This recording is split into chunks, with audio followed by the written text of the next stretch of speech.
Ready? Ready. Hey guys! Okay. What's up, guys? It's your boy.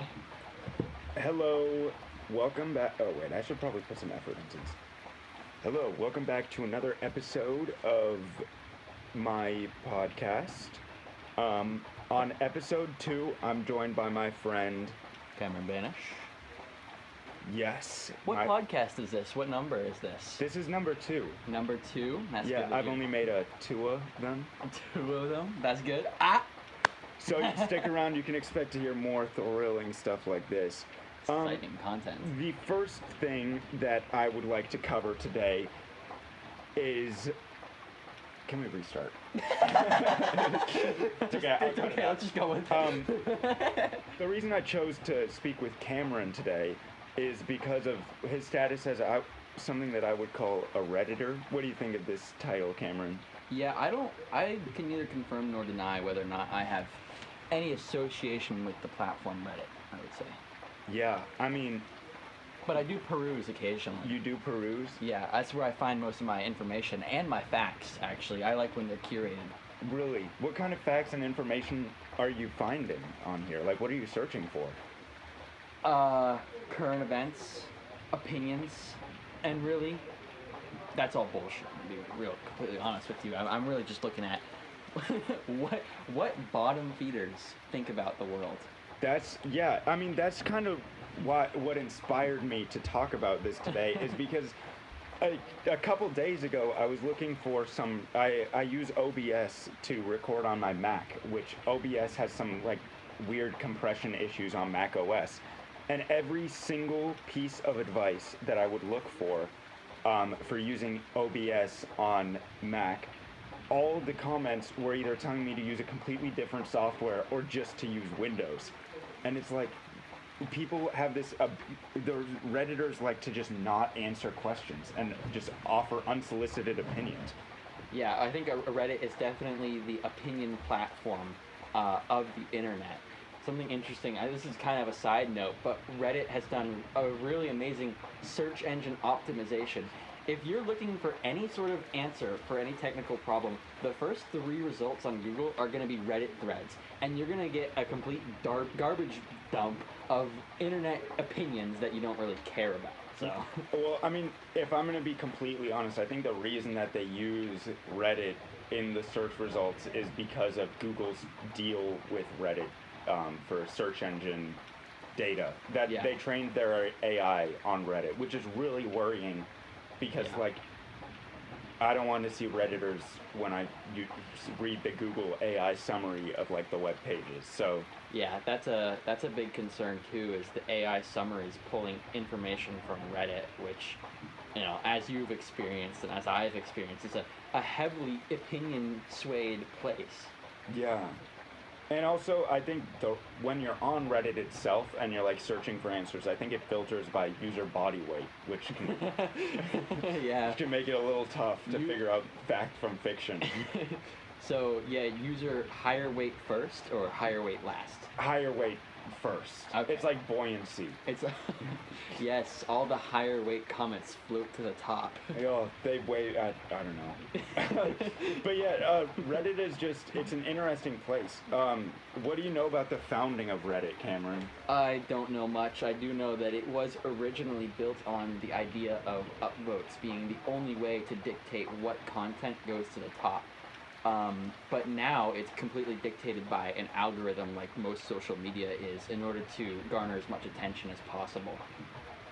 Yeah, that's honestly more than I knew. That's why I was asking. No, I think honestly, Reddit is incredibly useful just because it feels like the ultimate forum for any topic.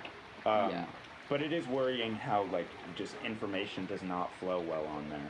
Yeah, there's definitely there's definitely multiple established truths on Reddit where, you can have people presenting both sides of each story as, factual and true, and that's kind of a problem with the broader internet, but definitely an issue with Reddit. So, aside from Reddit and all of that, what have you been up to offline, just out and about? What have you been up to? Well, I've been doing a lot of mountain biking recently. Mountain biking? Do you have any particular bike that you like? Oh, It's a 2020 Santa Cruz Bronson Carbon. My pride and joy right there. I got it for a really good deal, and my biggest fear is not having it, whether it breaks or someone steals it. Really? What kind of bike is it? Is it a flat hardtail, full suspension? It is a full suspension mountain bike. It's classified as an enduro. Well, it's classified as an aggressive trail bike, which is like it's mainly meant for downhill, and going uphill it kind of sucks. But it's still the best climbing bike I've ever owned. Um, so yeah, Where do you? That's pretty cool. But like, where do you take this bike? I go to trails all around campus at UC Santa Cruz. Um, yeah, there's a bunch of ways you can go. A lot of it is local information. You got to ask around. None of it's really on the internet. And I also take it. Sometimes I'll take it to go visit my friends if I know I don't have to lock up my bike. And if I'm going through campus, there's a lot of paths I like to take through campus that are kind of off the beaten path, so to speak. So. Yeah. So you mentioned UC Santa Cruz. Is that where you go to college? Oh, indeed it is. Yeah, that is in fact where I go to college. UC Santa Cruz. Lovely college. Love the campus. Yeah, as a UC Santa Cruz student, I definitely agree. It's a really nice campus. I really like it. Probably one of its only redeeming factors. I wouldn't say that, but yeah, probably. No, I'm in the economics and math department as an economics and math major, which is super nice, and it means that I can take like a really diverse amount of humanities and math and like STEM classes. But like, what are you doing? How's your experience been so far? Yeah, so I'm majoring in robotics engineering, and my experience so far has been doing a lot of my lower division classes and just trying to get through to the fun classes, really. Just nothing too intellectually rigorous yet. Yeah, well, so I've always wondered because I've met a lot of people that are in the robotics and engineering program. What is it? Like, why couldn't it just be mechanical engineering or computer science or like industrial engineering? Why is it robotics? I think the actual reason is because Santa Cruz wanted something unique to put on their students' resumes. Um, but it is really the intersection of all three. You've got a lot of components from everything. Um, so I think the reason why it was chosen over mechanical engineering was it because it gives students a broader education, which is probably a lot more applicable in today's world. Mechanical engineers, it used to be you would just design things, and that's all you do. But now, mechanical engineers, they're also being asked to program things and also to take into account electronics and to be able to read schematics and stuff like that. So, with this job market, we're going to be looking for jobs within the next few years, hopefully. Um, like, are you concerned about or robotics engineering not, at least to my knowledge, not being like a mainstream degree to get? Not at all. I don't think so at all. You think it'd be advantageous? I definitely think it's advantageous. I would say that anyone who's taking a stereotypical engineering degree like electrical engineering and mechanical engineering and computer science are all going to have trouble standing out in today's market because companies, I mean, they're really asking a lot of students. They're asking of students to be able to understand all of these sorts of topics and not to just be specialized in one. As the market has moved on, where there's more demand for jobs that require this sort of diverse skill set that is offered at that major. All right. Yeah. I mean, I'm gonna be honest. I don't know what career I'm gonna be looking at because Yeah. like economics and I don't know if I really want to be an economist, but it does look fun. But yeah, robotics engineering does seem super cool. And I mean, the lower division. What's nice about Santa Cruz, at least in my experience, is the lower division classes are really diverse, which is actually how we ended up in the same math class, even though our majors theoretically would be miles apart. It's Yeah. it's really a it's really a I don't want to say diverse, but like intermingled student body. I don't know if you have any thoughts on what student life is like here at UC Santa Cruz. Yeah, I definitely agree that the majors are definitely intermingled, for lack of a better word. But um, yeah, I mean, it's definitely like I can share classes with people who are completely different majors. And what was your other question? It was about, Like, what do you think of student life here at Santa Cruz? yeah, student life. Where do you start? Where do I start? Santa Cruz has been completely different from any sort of other life I've experienced. Um, the one I start with the bad things, I guess. It feels like I'm kind of locked in to my life, like, you know, go eat food, go to class, hang out with friends, go back to dorm. Everything's on campus. It's all compartmentalized. But on the other hand, everything just feels kind of like, you know, perfect, really. Like, I mean, I literally walk through the woods to get to class. I have this view of the ocean on my walk. I go see a bunch of animals, and then I get into this beautiful room that was, like, designed by, like, a genius to, like, I don't know, look amazing, I guess. um, and then I go and hear from these amazing professors who are so nice, and then I go eat some delicious food at the dining hall. It feels almost like over idealized. It feels almost too perfect. Really? Yeah. Do you worry about after Santa Cruz, or even when we're not living on campus, like losing that feeling of perfectness? Yeah. When I go home, everything feels weird. Everything Really? feels, yeah. It doesn't feel.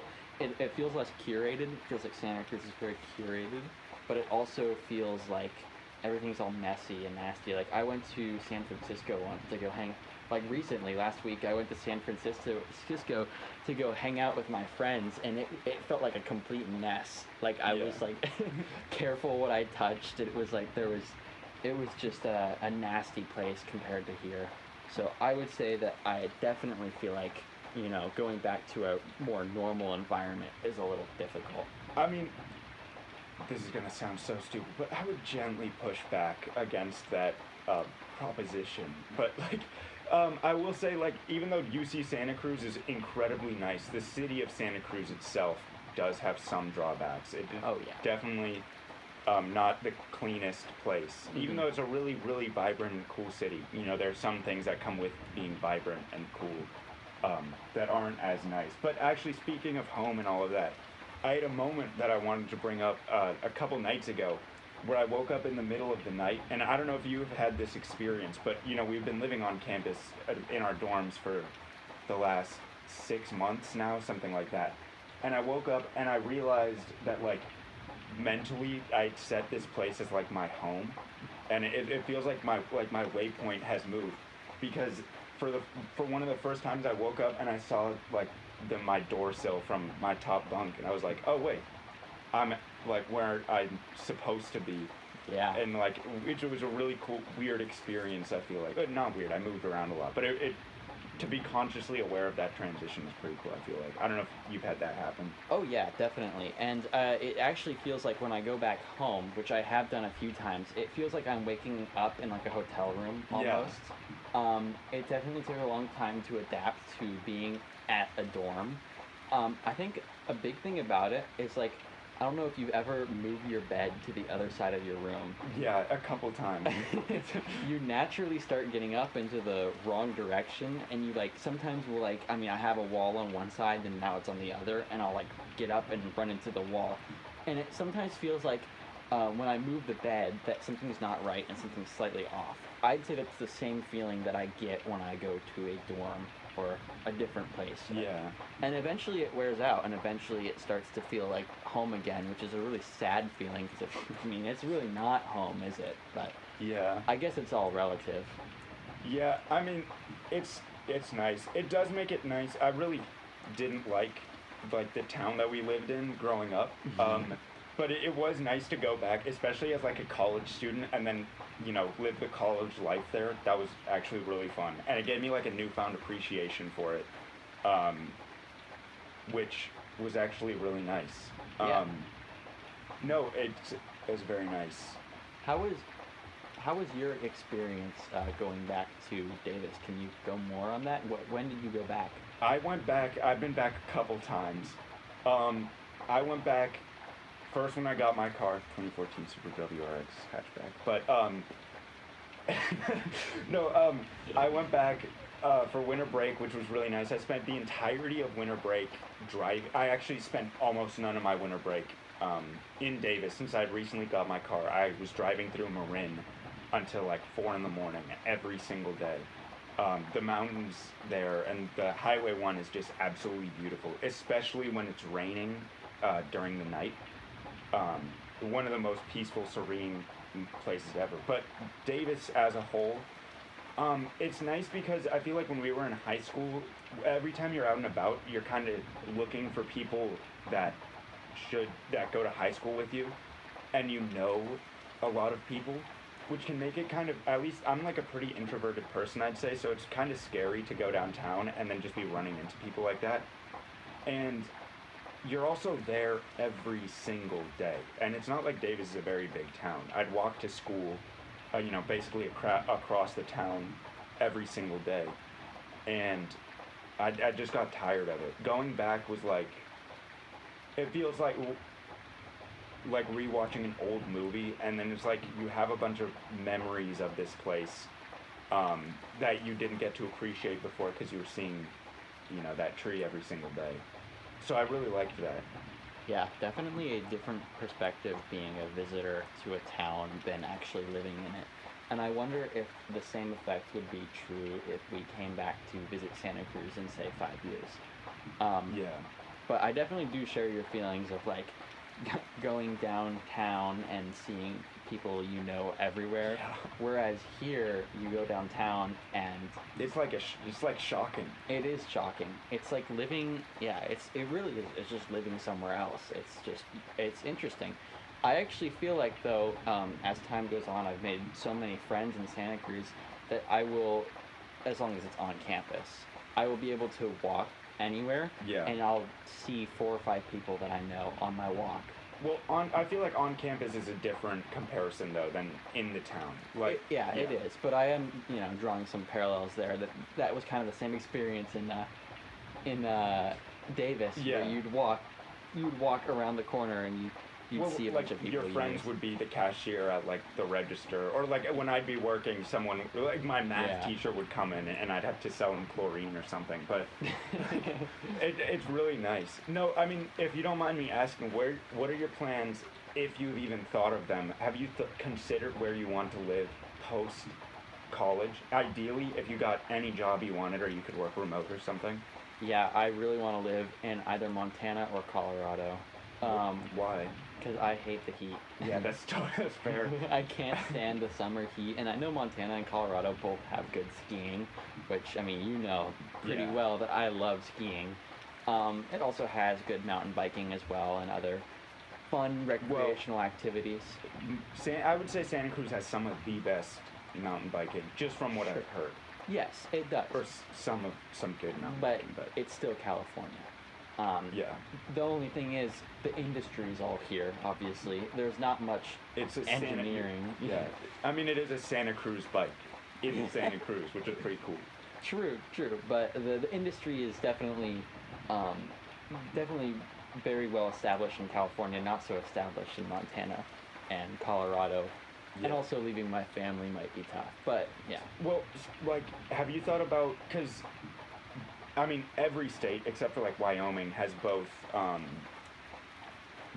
populated and unpopulated areas. Like, socially, have you even considered where you want to, like, what kind of experience you want to have if you want to live in, a shack in the woods, or, like, a town, or a apartment above, like, a coffee shop?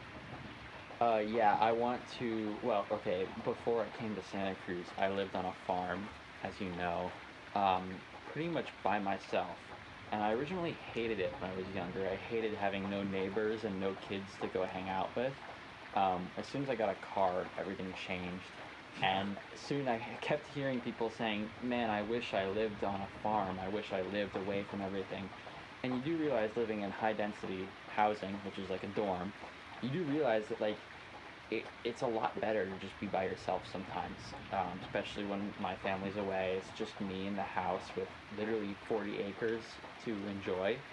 So I think if I were to strive for a place to live, it would be somewhere remote, Yeah. which is why I mentioned Montana and Colorado, since those places both seem to have good options for land.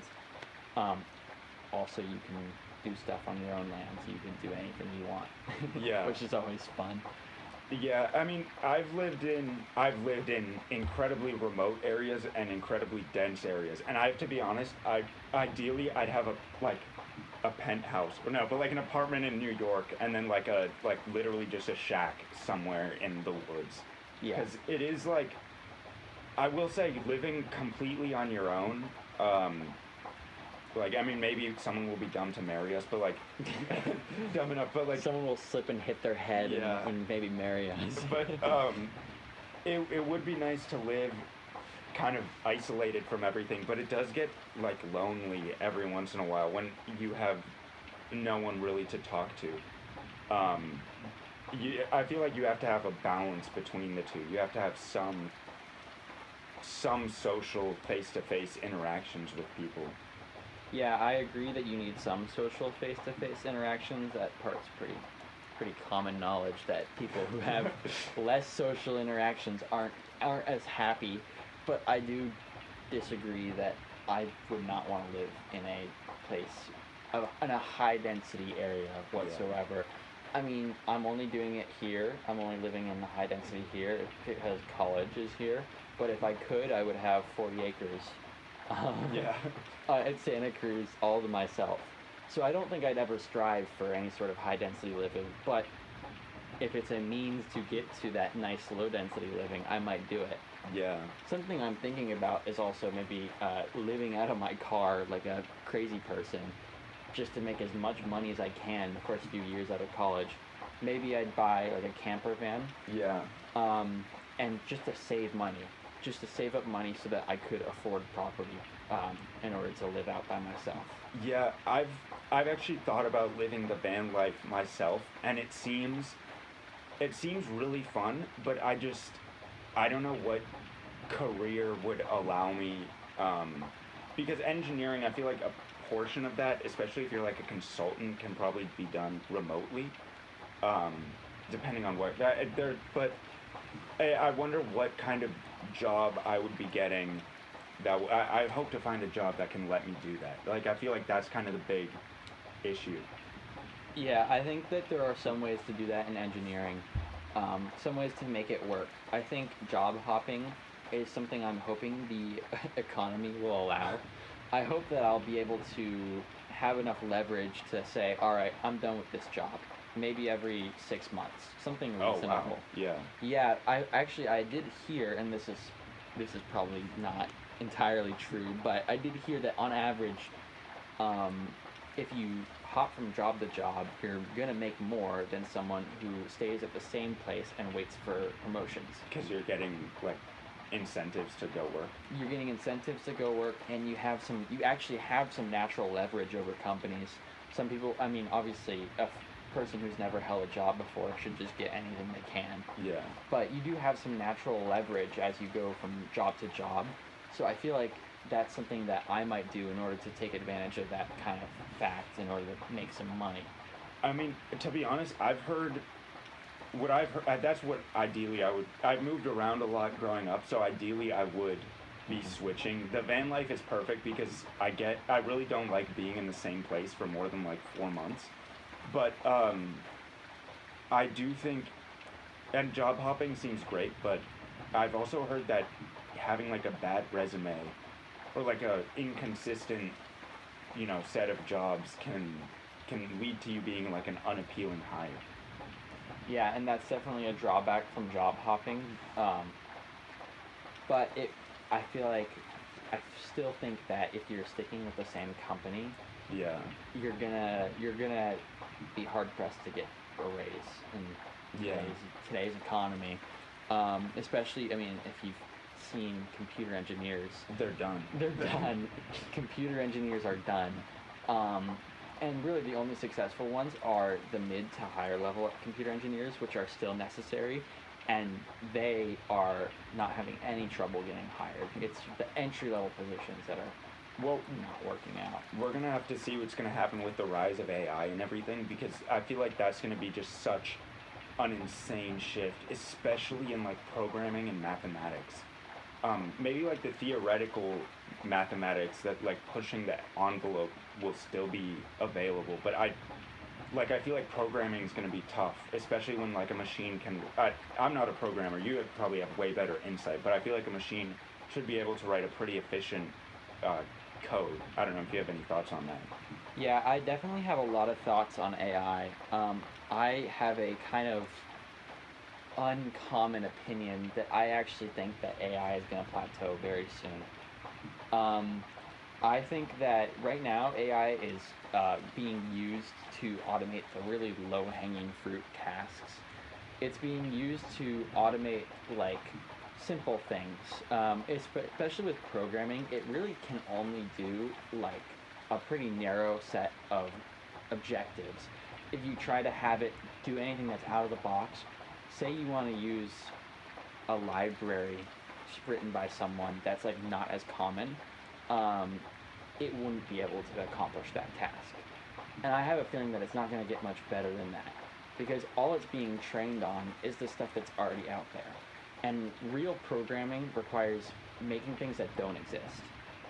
So that's why I think that AI is it's not going to get much further than it currently is, in my opinion. So if I had to rephrase what you're saying, basically like you view AI as like the bees doing the busy work, and then the programmer would be the person instructing it what to do. Yeah. So like you're basically designing the scaffolding and then telling the AI to just connect the dots. Yeah, and that's an excellent way to put it. The only problem I want to bring up with that though is that as soon as you take away the like low level dumb part of programming, you start to lose your skills. You start to lose some of that high level functionality that's Yeah. so important for making actual good software. Um, there is this YouTuber I watch called The Primogen who recently did a video on this where he was discussing how AI um, it sort of made him feel like he was losing his actual hard programming skills. He was getting to the point where he was writing code and he was stopping and letting an AI plugin write the rest of the code for him. And when he disabled it, he found that he was just naturally stopping, and he just stopped his train of thought and turned his brain off and couldn't complete the task. And he said that he felt like it was bleeding into some of his higher level programming instincts, and it was bringing down his entire programming skills. So, um, where do you think the industry is headed then? If AI itself is going to plateau, or people are becoming increasingly dependent on it, do you think that like the progress of programming is going to stagnate? I think that right now the industry is trying its absolute hardest to include AI as much as it possibly can. And I think a lot of people are very unhappy with that. My concern is that it's a bubble that's going to pop soon. I think people are going to start to realize that AI models aren't getting better at like critical thinking and discovery, and they're really just Regurgitating. regurgitating almost. I mean, they are kind of thinking in a way, but it's like they can't even get too far out of the box. And I'm a little bit concerned that as soon as people start to realize this, there might be a huge shift in economic focus. We might be diverting some of our money away from AI, and we might start to have some issues there. So, if I mean, if the even if the progress of AI slows down, it's still going to be advancing. Do you think there's ever going to be a day, or maybe one in our lifetimes, where AI can think in that high level way and like people say gain sentience, but really just improve on itself? Yeah, I think the way humans think and the way generative pre-trained transformers, which is ChatGPT, basically think, are two different ways. Humans, they put things together and they have like actual like networks of thought, and GPT just predicts what's next. So it has context based on some real world ideas, like pretty much encoded in the model, but it's really just predicting the next word.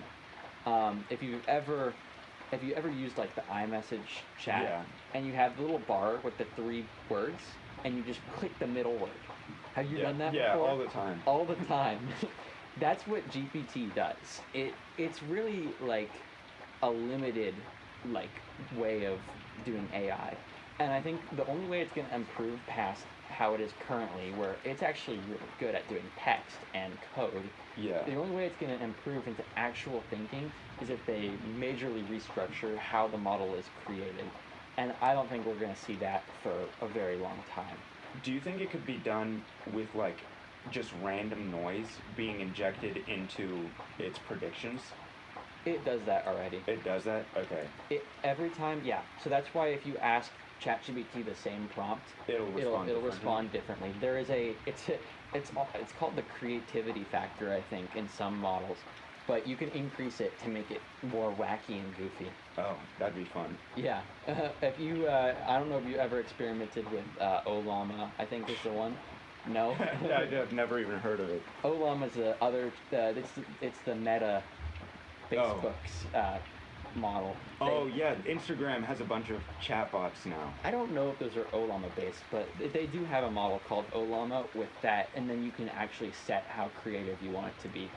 Yeah, I mean, because you brought up the AI bubble, and speaking of Meta, this does really remind me of 2020 during the metaverse and then the crypto bubble. Yeah. And I really think the issue is the crypto bubble, I feel like was like a Reddit thing. Like it was just a bunch of people throwing money at it.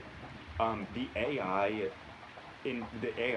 industry, like, seems to be something that every like Fortune 500 company has $1 trillion in, or just a large sum of money.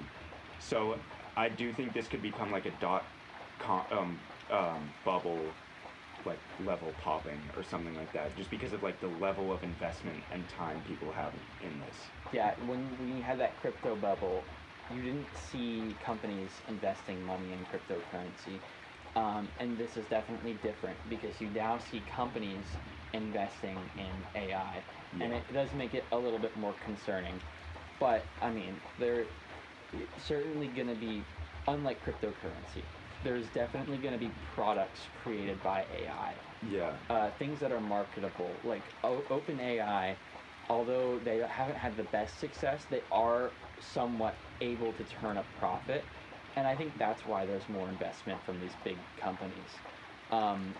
You can actually do a lot of interesting things with generative pre-trained transformer models, and they have opened a lot of opportunities, and I think that's what companies are trying to jump on. But I'm not entirely sure if they realize how limited it's gonna be, at least in my opinion. Okay. Because we don't know for sure. Yeah. I mean, it would be interesting. It would be really interesting to see if, some document comes out basically killing the AI industry. And it is really shocking to see the difference in industry between the United States and China, and Yeah. like with DeepSeek and all of that, Yeah. which is just insane, like the price point and all of that. DeepSeek is really, really cool. It's definitely state sponsored and a direct target against ChatGPT. Yeah. And I absolutely love it. Yeah. I'm all for the global market getting on AI, and they're definitely doing it better than ChatGPT right now. So yeah, I mean, DeepSeek is just. I don't think. I'm not entirely sure because I'm not too adverse in the Chinese social media platforms, but they're not trying to push AI nearly as much as we are. Yeah. DeepSeek, it seems to be more of like, this is cool, It's not, it's going to be part of everything in your life. Yeah, I mean, I will say I have used DeepSeek in the past, and in my experience, I used it like right when it came out, and I feel like the responses weren't as accurate and as well phrased as like ChatGPT or even Google Gemini. but I feel like the main advantage of DeepSeek was how much it cost to train the model, in like computer hardware and then time and energy used to train it. When ChatGPT has been incredibly expensive and incredibly energy like hungry. Yeah, I mean, all AI is going to be energy hungry, and it's going to be an extreme amount of energy in order to create like a minimum viable product. I mean, it's just uncomparable amounts of energy being used. I think that DeepSeek, although it may not do the best like text output, it's still very impressive for China's first model. Yeah. And on top of that, it's actually able to be packaged down and run on your own computer. Really? Yes, that's a big thing about DeepSeek, which I absolutely love, is that you can completely run it on your own machine. So it kind of hands the power back to the user, so to speak, because you can choose like, who's viewing your conversations and stuff. That's something I wanted to bring up because for me, the real fear that I have with AI is surveillance and then advertising. Yeah. Google has released their new AI summary, and it's really worrying to see when you're searching for advice. For example, like, what product should I use to style my hair? I really don't want to be seeing like some specific brand being in that summary. And my worry is that's where the money in AI is in advertising, not in getting accurate information to the user. And that's like and with a generative AI model or something that can track each individual user and market to them really efficiently, like it's scary to think about like a future where your phone knows exactly what to say to you to get you to buy the most expensive, least useful thing. Yeah, I actually wonder if the Google search result thing, I wonder if that actually takes into account uh, sponsored ad segments. Like, when you search for something and you have a first result that says sponsored. Yeah. I don't think it does right now. I think it ignores them right now. But it's still drawing off of Reddit, which Yeah. does have a bunch of sponsored posts on it and has like other users recommending things. So you still are getting Yeah. brand names on there and stuff. Yeah, the future is gonna be definitely in marketing, because AI, it does writing and it does it really well, and it can appeal to anyone. Yeah. Almost immediately. Like, if you give it all the information about someone, it can write something that will appeal perfectly to them, which is really impressive, and it's also really scary. So you do bring up a good point that might be where a lot of the money is going to be generated from AI. Yeah. I don't know. The future is bleak. Yeah, it is very scary. I Uh, try to reduce my dependence on AI, but it is such a useful tool. Well, I feel like it's gotten to a point. I mean, earlier today when we were doing our math homework, um, it's like even just Googling there on like how to do a certain formula or equation, all your responses are AI, which is like, Yeah.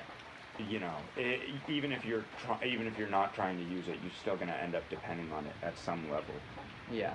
Something that is kind of a little bit of a concern with AI is inbreeding. With all the AI generated content that's out there now, you'll have times where new models are going to be trained on content that they cannot discern as AI or human generated.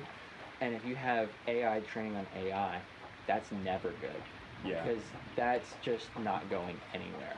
That's not adding anything, it's not going anywhere.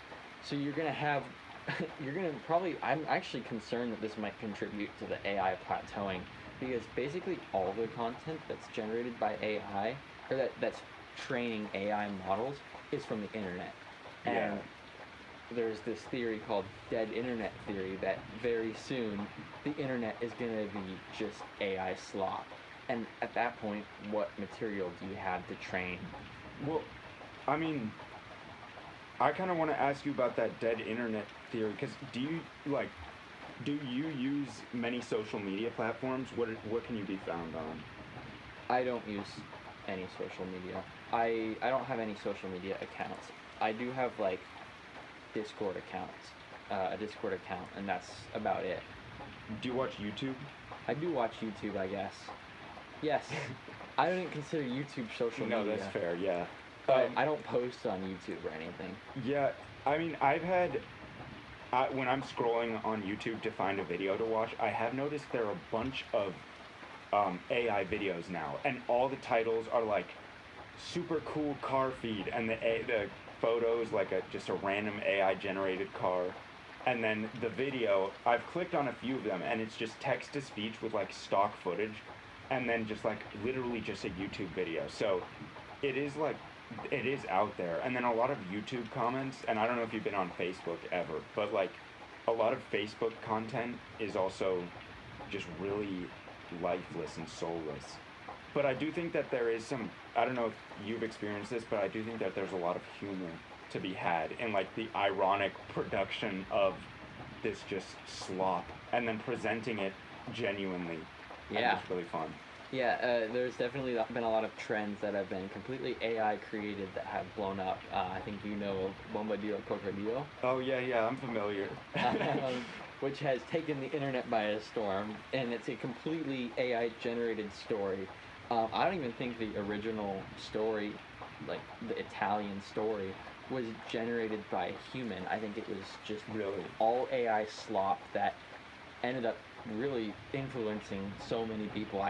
I was just mountain biking the other day and I saw a group of like, I mean, they were even middle schoolers that were just saying tra-la-la, tra-la-la over and over again.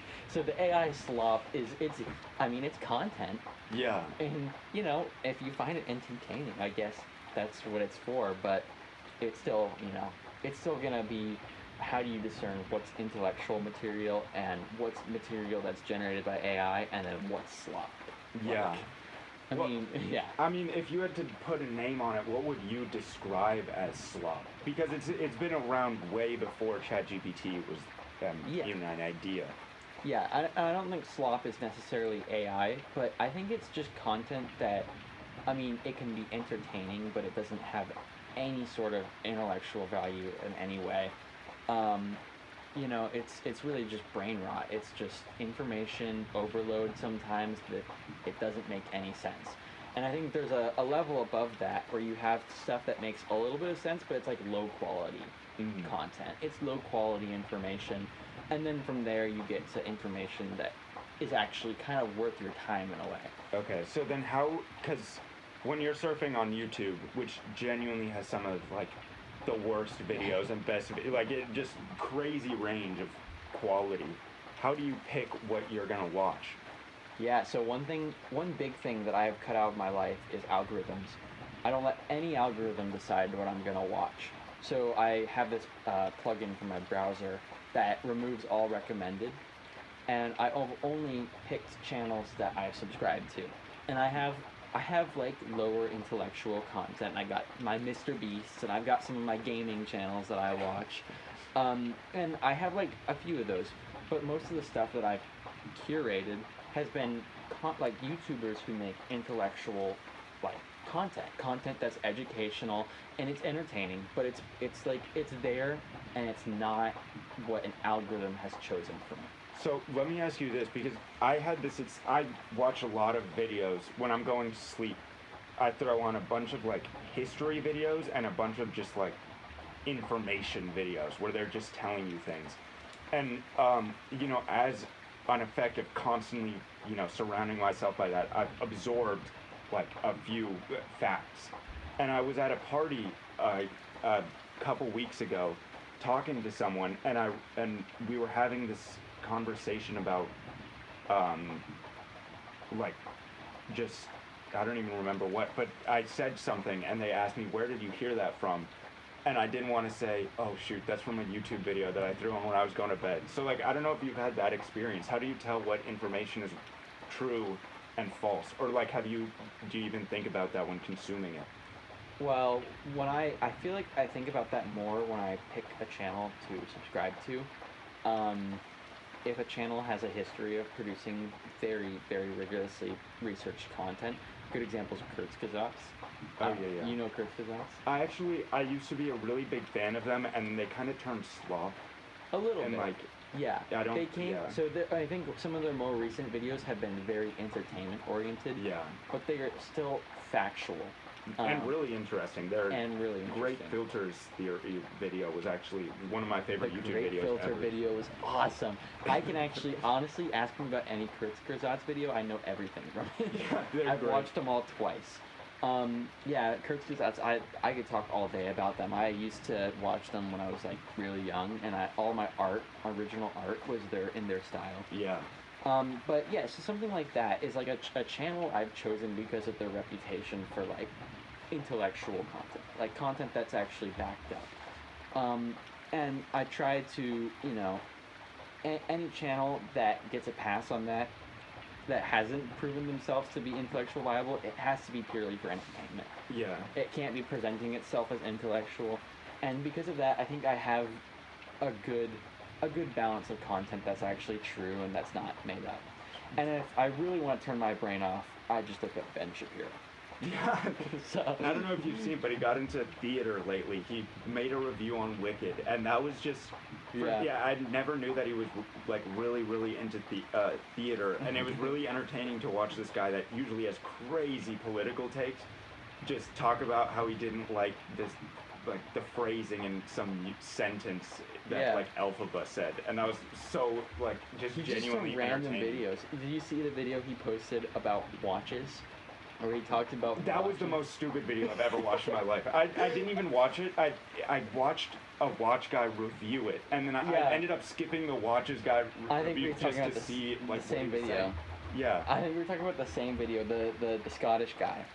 No, it was like Okay. a YouTube channel with 6 subscribers. Oh, Some okay. random, Yeah, like, guy. it was a really funny video, and it was just slop. It was entertainment, and sometimes sometimes his political videos can also just be complete entertainment. Like he'll just be saying crazy stuff. And Well, here's my question, because we talk about like content that's for entertainment versus education, but do you ever worry that by watching people like, for example, Ben Shapiro, I would say like ironically when you're watching like his like musical reviews or watch reviews or something like, do you worry that some of the ideas presented in those videos slip into like your conversations with other people, or like the way that you think?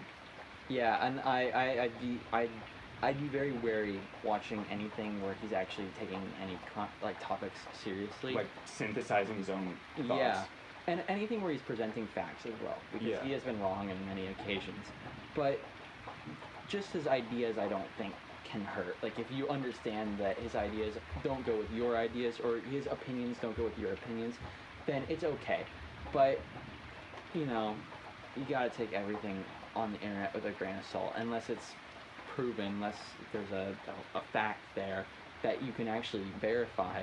You just gotta take it as false. Yeah, I mean, that's something that I've gotten. I think I've gotten tired of being online, because it's so exhausting to have to discern what's true and then what's fake, Yeah. and then listen, like, people like inject their opinions into things where it's just absolutely not necessary, and then you end up with someone's opinion being Uh-huh. that something true is false, and then it's like, how Yeah. do you tell what's right and what's wrong? And then you end up with like black and white lines through the internet, or Yeah. just through like topics, which never gets anyone anywhere.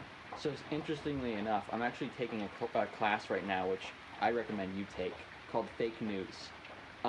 And my professor, he's wonderful, has been telling us all about fake news and how it's influenced the world, and how it's influenced, political elections and stuff.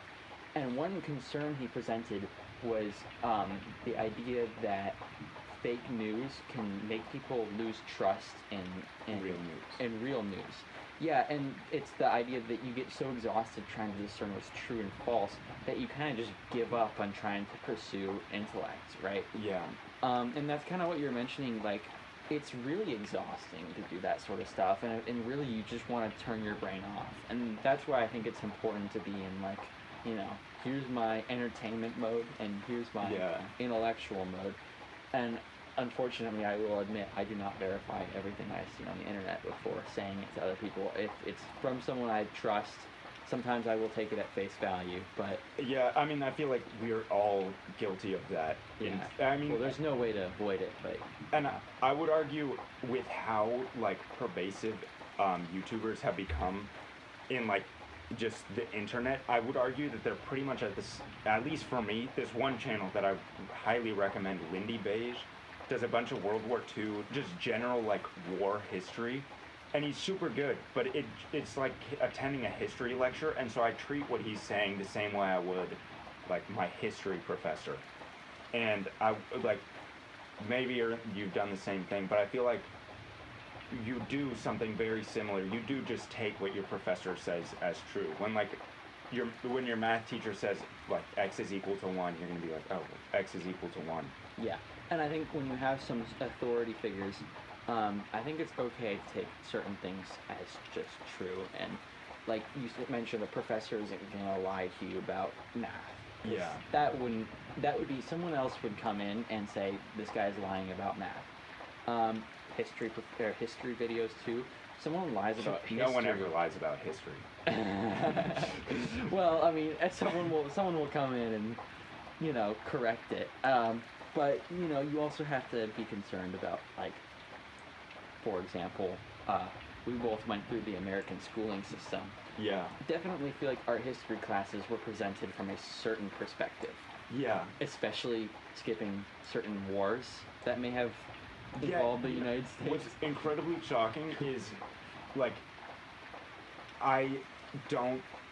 There's this movie, The League of Extraordinary Gentlemen, or something, and through that movie they reference some war that I think is either a parody or a war that America was actually in like the 1800s, because America completely was like getting their hands dirty in colonization in that time with like Roosevelt's culinary, or I can't remember. That's not the right word. But yeah, and like people just aren't aware of that. I wasn't even aware of it until I started watching channels like Lindy Beige Yeah. or even just Googling it myself. As you're just not taught. Yeah, and sometimes you have to be wary about how certain people want you to view things, and sometimes they want you to not view certain parts of history. Yeah. I don't think I don't think a YouTube video presenting a recounting of like Yeah. something, I don't think it would have that kind of bias or Well, malicious intent. For me, what's something that I even though I really co-sign Lindy Beige, his presentation of the war over the Falkland Islands, or the Islas Malvinas, was kind of dishonest to what was actually going on, and like you see that all the time with people, especially with the Falkland Islands conflict, which is just something that I feel like I'm particularly aware of because I'm a dual citizen between the United States and Argentina. So seeing both sides presented, you can kind of get the overall gray. But Yeah. it's really tough, and after watching that video, I went back and then had to like watch a bunch of his other videos, which were pretty factually accurate. But as a British person talking about that conflict, he'd probably have that bias.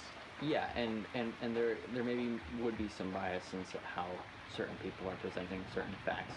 I also think there's some bias on, like you mentioned, nationality. Like, say someone from, the United States might have a different perspective, say, from someone from Argentina like yourself. So. Like, yeah, and there's also a lot of that, especially on like Instagram. People will be making posts like, "Can someone from France tell me what they think is going on in the United States?" And Yeah, it's kind of crazy that's how funny. we're doing it.